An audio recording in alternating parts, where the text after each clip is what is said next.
सिर्फ 1 मिनट, क्या आप भी परेशान रहते हैं अपने दोस्त नुमा दुश्मनों से? दफ्तरों की सियासत और खानदानों की रकाबत आपको परेशान किए रखी है।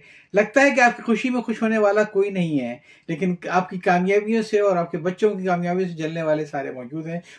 कहीं ऐसा तो नहीं है कि आग किसी और ने लगाई है, लेकिन बुझाने के लिए आप पेट्रोल का इस्तेमाल कर रहे हैं? ये मौजू है जीने के करीने में मेरी आज की कहानी का, जिसका उन्वान है मेरी बहू है ड्रामेबाज। इस कहानी से आपको ये सबक मिलेगा कि दुश्मनों को दोस्त बनाना हमारा काम है। कैसे? आइए इस कहानी को सुनते हैं, जिसका लिंक आपको स्क्रीन पर नजर आ रहा है और डिस्क्रिप्शन में दिया हुआ है। आपको ये मालूम हो जाएगा कि दुश्मन भी हम अपने खुद हैं और दोस्त भी हमने खुद हैं।